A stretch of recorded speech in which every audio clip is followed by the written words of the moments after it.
Hey everyone, how's it going? Today's video will be a guide on Corp side win conditions. Specifically, we will look past agenda scoring, which is the main method of winning as the Corp, and look to some more interesting, unique, different ways of winning the game as the Corp. Now, the thing with the current meta is that it's quite difficult to actually score out to 7 agenda points. It used to be rather easy, just go boom, boom, boom, but now times have changed. Oftentimes, you can find yourself scoring 1 or 2 easy early agendas behind gear check ice and the like, or if the runner fails to check them, but it's typically very difficult to pull your way to the finish line. Oftentimes, you find yourself needing an alternative win condition of some sort to close out the game, to wrap it up. And how do you do that? Well, this video is for you. We'll be covering that. But first, let's demarcate some boundaries. As mentioned, I will not cover conventional win conditions that are based on ice. This includes force multipliers on remote, such as Caprice Nice, which forces the runner to run the remote multiple times and allows the Corp to score agendas the normal way. I will also not cover ice-based win conditions, such as Sandberg. Neither will I cover fast advance, typical fast advance with Biotic Labor or Sand City Grid. That's pretty straightforward. I won't talk into that. I will not cover ambushes or traps either. These can be rather high variance and rather Yomi based, so that's not something that I'm best at explaining. Finally, we will not cover card specific hate. So Navi Grid might be good in your meta where there's a lot of Data Suckers and Davids being played. Navi Grid counters that. However, we will not touch on such cards. We will look at more generic cards which for the most part can be used as win conditions unless the runner's packing certain hate cards. So because of that, these are the win conditions that you'll find we will devolve to for the most part. Besides scoring out with agenda points, we have active Flatline, which is the active act of reducing a runner's number of cards in their hand to below 0. Passive Flatline, on the other hand, aims to grind out the game by decking the runner, and then when they have no more cards left in their stack, proceed to remove all their cards from their hand and Flatline because they're not able to draw up to recover. Finally, there's Lockout, which is a rather rare win condition. This is caused by sniping all of an opponent's breakers into the bin, and this means that they cannot break through your ice, which means you can score out as per normal. Now, the format of this will be as such. I will go through each faction and list a bunch of cards that enable a win condition. For each card, I will talk about the corresponding runner hate card. So for example, if Scorched Earth is a win condition card, you would think that Plascrete is a corresponding runner hate card. I will present that. Note that the cards that I'm about to list are not exhaustive at all. The card pool is super big right now. Hundreds, approaching 1,000 cards, unique cards right now. I can't possibly cover them all. So I'll mostly stick towards the more competitively tried and tested cards. But just note that you can extend this to any card in the card pool. I'll leave that as an exercise to you, the viewer. Finally, through this format, what I hope to achieve is that you will get to think of all these win conditions when you're deck building as the Corp. And what I like you to do is to think of the cards that your meta will possibly pack as hate cards on the runner side, and then build a Corp deck to avoid those hate cards. If you think that there's a lot of Plascrete floating around, maybe you shouldn't play a Scorched Earth deck. Try some other win condition. With that said, let's get into the meat of this. We'll start with the Hasbaroid faction, and honestly, because most of their gameplay revolves around ice and force multipliers on remotes and fast advance, there's actually very little to talk about here. The only card I've identified is Domestic Sleepers. Domestic Sleepers is a very interesting agenda. I said that I wouldn't be talking about agendas, but this one's really interesting because it's a 0-point agenda. So unlike your conventional agenda, it's worth nothing to the runner. Whereas, this is something that you can fast advance from your hand, and then it's worth 1 agenda point. Very interesting. What are the counters to Domestic Sleepers? Besides the obvious Clot, and corresponding cards like the Source, which stops fast advance, you have Turntable. This is a rather nasty hard counter because if you have Domestic Sleepers in your deck and the runner steals the Domestic Sleepers with a Turntable out, they can swap it for one of your 2-point agendas, pushing you very far behind in the game. Now let's move on to Jinteki, which actually has the most win condition cards. It's just a pity that most of them are rather weak. And they have full variety, spanning all the win conditions. Flatline, agenda points, lockout, you name it, Jinteki has got it. Let's look at each of them in detail. First and foremost, we start with Bioethics Association. This is an amazing card that has been printed, and rightfully so. It enables so many win conditions. You can use it both for passive and active flatlining, but we'll mostly concentrate on the passive aspect. The ability for Bioethics to mill the runner is able to do this unlike most other cards because it can theoretically deal an infinite amount of damage. If the runner is not able to trash Bioethics on the board for any reason, and the game ticks on long enough, Bioethics will flatline the runner by dealing infinite amounts of 1 damage. So obviously the easy counter for the runner is to trash it. But what other cards in the runner card pool can deal with Bioethics? We have Feedback Filter, which allows you to avoid infinite net damage, in theory, as long as you have enough money to do so.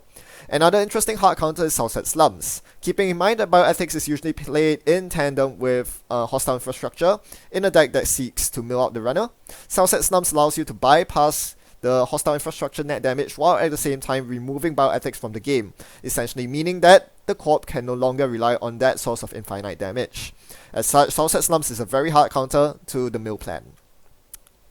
We have active flatline cards in the form of Ronin, Brewery, and Philotic Entanglement.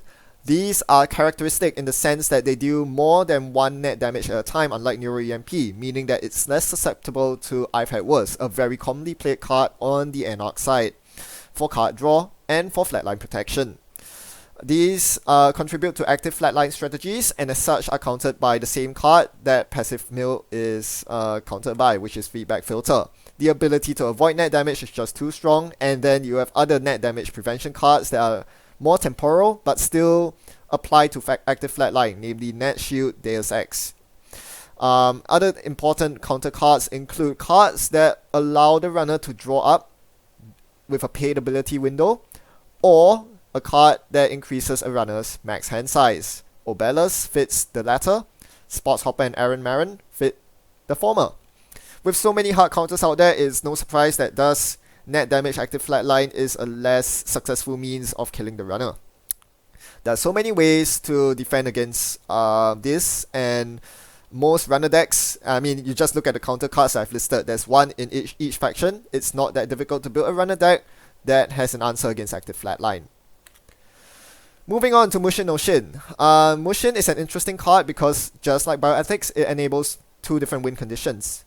It helps with agenda points if you Mushin an agenda, and it helps with the active flatline if you Mushin a Ronin. What are the downsides? Well, expose is a very obvious one. Any form of remote expose will expose the agenda or trap or Ronin, and the runner can make the corresponding right decision to run it or avoid it. Another very interesting counter card that few people think of is actually Credit Denial. Cards like Vampire Account Siphon can do massive damage to a Mushin based deck by preventing them from executing their flatline strategies. We move on to agenda points. This comes in the form of an offer you can't refuse, which potentially allows you to place it in your score area for an agenda point.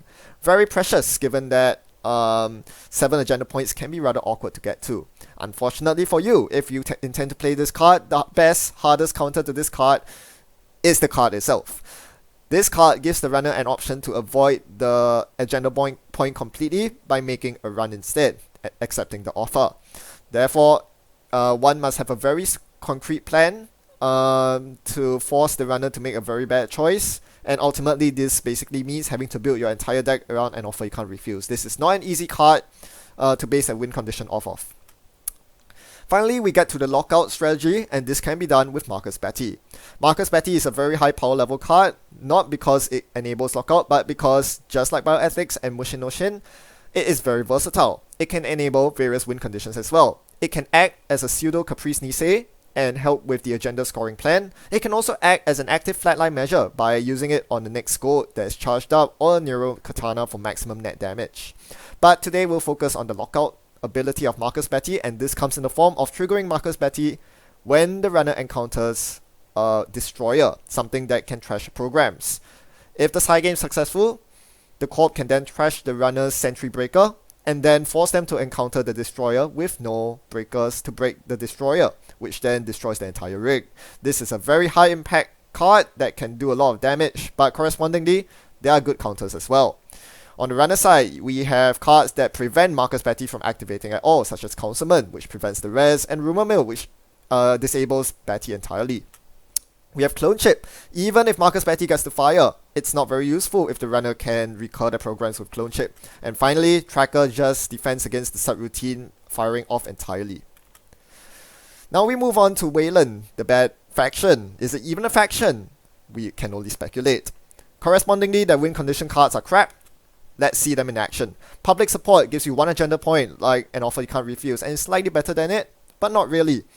It takes 3 turns to take down, which is a long time, and even if you get it to take down, it's still vulnerable to Southside Slums, which removes it entirely from the game, meaning if you intend to recur it infinitely with friends, interns, and the like, you're not going to be able to do so. An additional counter is Rich Runners. The likes of Wizard and players running to Mujin Contract will find it a breeze to trash your public support. So getting a public support into your score area is more difficult than it sounds. Another way of winning with agenda points with Whelan is fast advance via Mumbat Construction Co. This allows you to spend a lot of money to move advancement counters from this to a face-up agenda, typically a public agenda. The weaknesses are very obvious. With it being so money intensive, 2 credits per advancement token move, any form of credit denial will make it very difficult for you to move these credits, let alone even res the Mumbat Construction Co. 4 to res, it's really expensive. Cloud also prevents this strategy because typically you rely on fast advancing the agenda on the same turn. So yeah, the Whelan win cons are pretty crap. Now let's look at some stronger win cons, and these are all tag based. NBN and Whelan have teamed up together to come up with a very strong suite of win conditions based on tags. These are typically 2-part. You have first the tags that need to land, and then you have the punishment, some way in which to abuse these tags to the Corp's advantage. Because of the nature of this, we have to look at tags and punishment in isolation because each have their own different counter cards. So if you are looking to pursue a tag-based win condition as the Corp, you have to take note of the counter cards that can come from either the tag side or the punishment side. Let's start with the tags.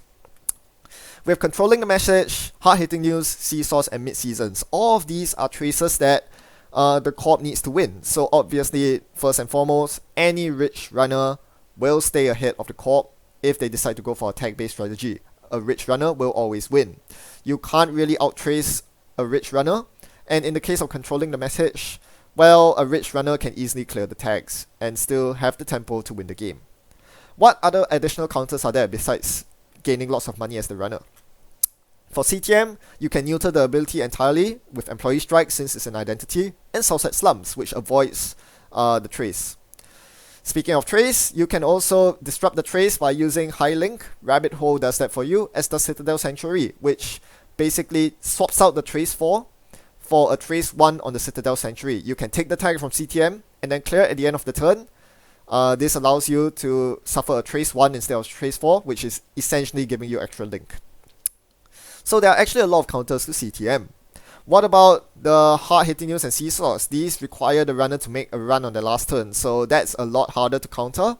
However, they give a lot fewer tags as well. As such, Aaron Marin is an incredibly powerful and potent counter to these cards. With Aaron Marin out, it's virtually impossible to land a good hard-hitting news or seesaws.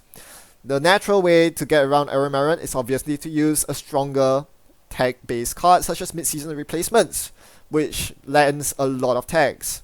The counter to this is obviously Film Critic, which allows the runner to bypass the condition of having to steal an agenda. Alternatively, you can run Paper Tripping, which allows you to take all the tags and then clear them all very, very easily in a subsequent turn.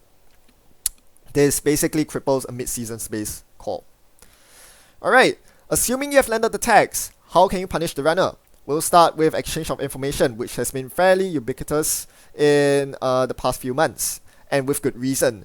This is a very strong card with very, very few counters. Turntable is one that comes to mind, but really, the only other good way to counter Exchange of Information is Artist Colony, by forfeiting an agenda that the Corp is about to swap away.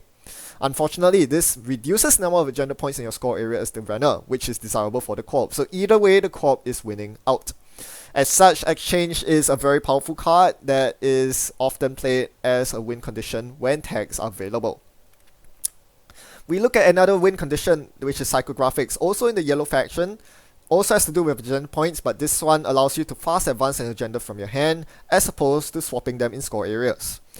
Naturally, the weaknesses are Clot, because this is fast advance, and any form of credit denial, because you do need a lot of credits to be able to... You need at least enough credits as the number of advancement tokens you need to score the agenda. These are weaknesses that Exchange of Information doesn't have, and is therefore somewhat less versatile or strong as Exchange. Now, another way of getting agenda points is the very sneaky kitty cat. Quantum Predictive model allows you to get agenda points passively as the runner runs and steals them for you. And this is very notable because just as with Exchange of Information, this has very few hard counters. It is virtually impossible for the runner to avoid tripping up on a cat. Of course, this is not an active measure, unlike with Psychographics and Exchange, which are operations that you actively play. This one relies on the runner tripping into them. Hard counters include Keyhole, which allows you to bypass the accessing effect. So even if you see Quantum Predictive on a Keyhole run, you will not have to steal it.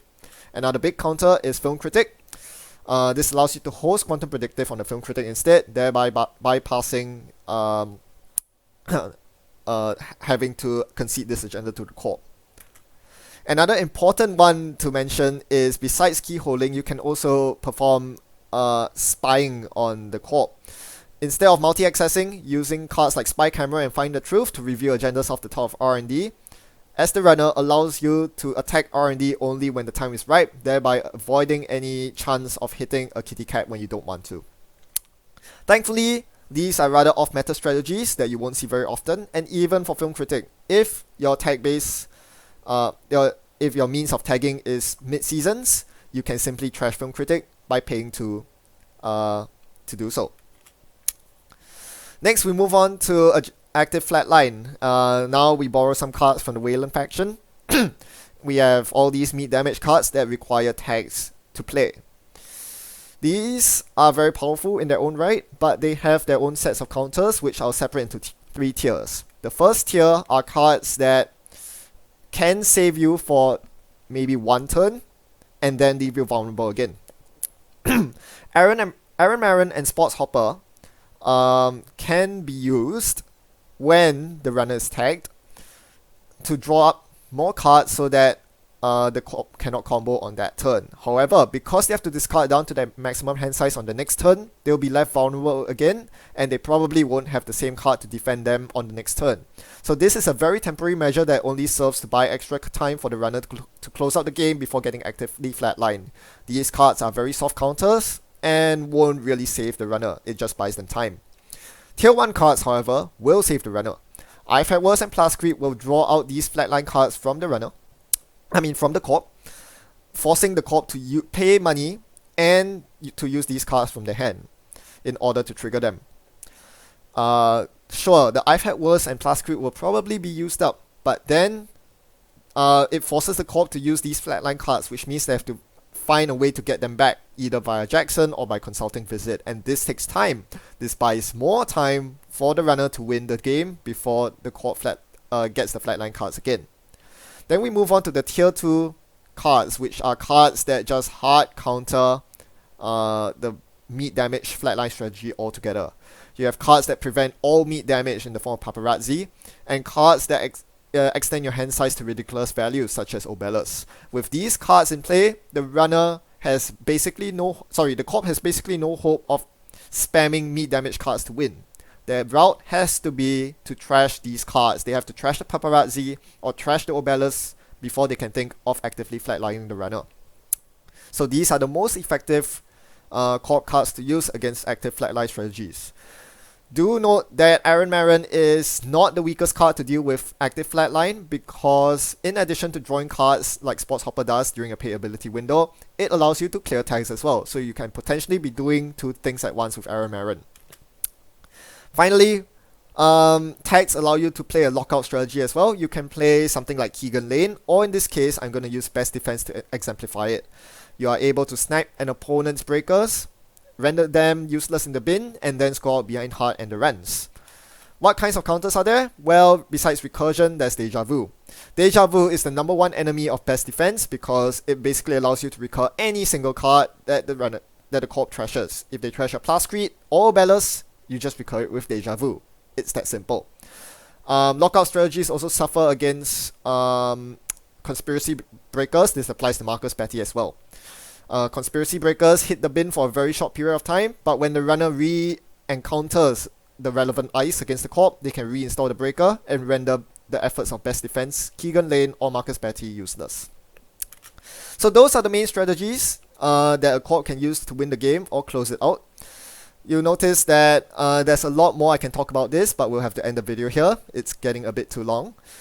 We can talk more about ice-based win conditions. We can talk about power shutdown combos, which allows you to find all these win conditions all the more sooner. There's a lot to talk about win conditions, but well, yeah. If you enjoyed this video, let me know, and perhaps I can make more videos. Perhaps I can make one about the run side win condition as well. But for now, I hope that you have learned more about how Corps can win, and hopefully this helps you in your Corp deck building when you're trying to deck build against the meta, or runner deck building. If you know that a particular Corp win condition strategy is very strong, what kinds of runner cards can you use to counter them? I'll be talking more about win conditions and deck building in general on Run Last Clicks podcast, scheduled to come for the very next podcast. Do check that out. I'll be talking about win conditions and countering the meta, and you might find this very video rather relevant to that, and complimentary, should I add. In the meantime, thanks for watching as always, and happy net running. I'll see you around.